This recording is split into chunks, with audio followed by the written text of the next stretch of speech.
ये बाप्पा ये, या भक्तांना दर्शन द्यायला ये. होय.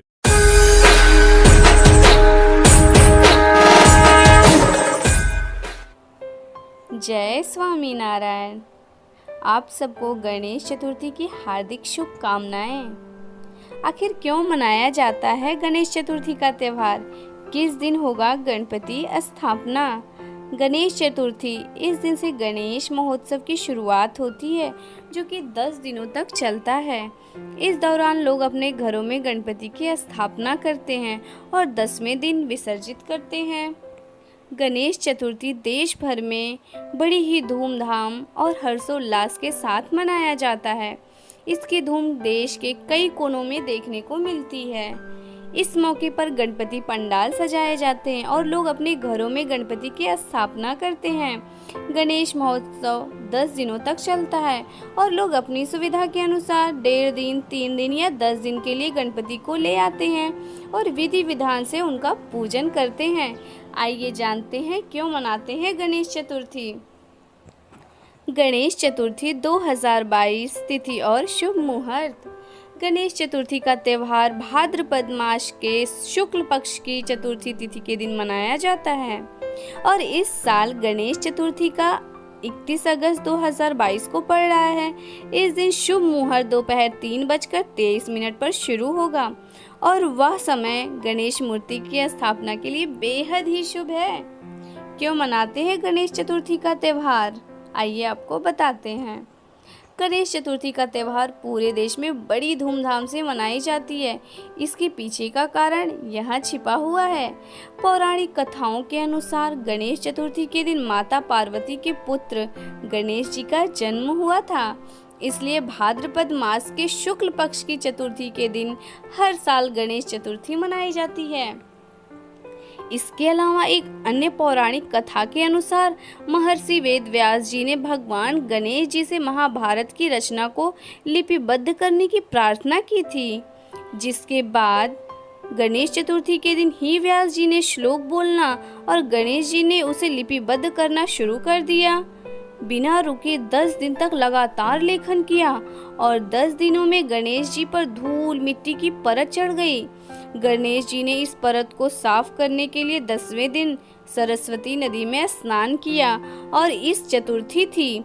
तभी से गणेश चतुर्थी का त्यौहार मनाया जाता है। श्री गणेश चतुर्थी व्रत कथा। श्री गणेश चतुर्थी व्रत को लेकर एक पौराणिक कथा प्रचलन में है। कथा के अनुसार एक बार भगवान शंकर और माता पार्वती नर्मदा नदी के निकट बैठे थे।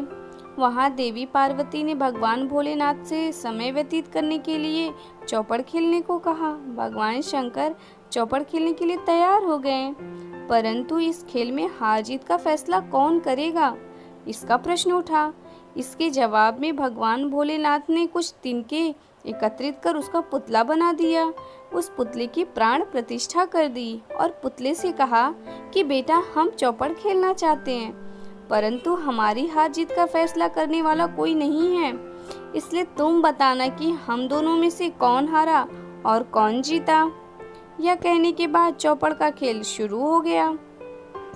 खेल 3 बार खेला गया और संयोग से तीनों बार पार्वती माता ही जीती। खेल के समाप्त होने पर बालक से हार जीत का फैसला करने के लिए कहा गया, तो बालक ने महादेव को विजयी बताया। यह सुनकर माता पार्वती क्रोधित हो गईं और उन्होंने क्रोध में आकर बालक को लंगड़ा होने व कीचड़ में पड़े रहने का श्राप दे दिया। बालक ने माता से माफी मांगी और कहा कि मुझसे अज्ञानतावश ऐसा हुआ, मैंने किसी द्वेष में ऐसा नहीं किया। बालक के क्षमा मांगने पर माता ने कहा कि यह गणेश पूजन के लिए नाग कन्याएं आएंगी, उनके कहे अनुसार तुम गणेश व्रत करो, ऐसा करने से तुम मुझे प्राप्त करोगे। यह कहकर भगवान शिव के साथ कैलाश पर्वत चली गईं। गणेश वंदना। ठीक 1 वर्ष बाद उस स्थान पर नाग कन्याएं आईं। नाग कन्याओं से श्री गणेश के व्रत की विधि मालूम करने पर उस बालक ने 21 दिन लगातार गणेश जी का व्रत किया। उसकी श्रद्धा देखकर गणेश जी बहुत प्रसन्न हुए और श्री गणेश ने बालक को मनवांछित फल मांगने के लिए कहा। बालक ने कहा कि विनायक, मुझ में इतनी शक्ति दीजिए कि मैं अपने पैरों से चलकर अपने माता पिता के साथ कैलाश पर्वत पर पहुंच सकूं और यह देख प्रसन्न हूं। बालक को यह वरदान दे श्री गणेश अंतर्ध्यान हो गए। बालक इसके बाद कैलाश पर्वत पर पहुंच गया और अपने कैलाश पर्वत पर पहुंचने की कथा उसने भगवान महादेव को सुनाई।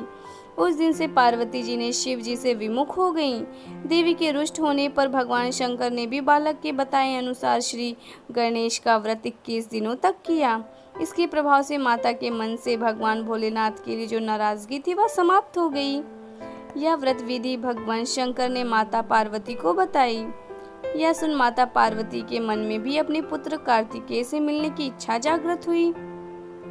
माता ने भी 21 दिन तक श्री गणेश व्रत किया और दुर्वा, पुष्प और लड्डुओं से श्री गणेश की पूजा अर्चना की। व्रत के 21वें दिन कार्तिकेय स्वयं पार्वती जी से आ गए मिलने। उस दिन से श्री गणेश चतुर्थी का व्रत मनोकामना पूरी करने वाला व्रत माना जाता है। विनायक चतुर्थी व्रत विधि।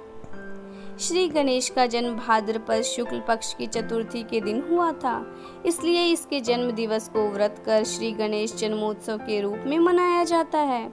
जिस वर्ष में यह व्रत रविवार और मंगलवार के दिन का होता है, इस व्रत को महाचतुर्थी व्रत कहा जाता है। ऐसी ही और भक्तिमय कहानियाँ सुनने के लिए हमारे चैनल को सब्सक्राइब कीजिए। धन्यवाद। जय स्वामीनारायण।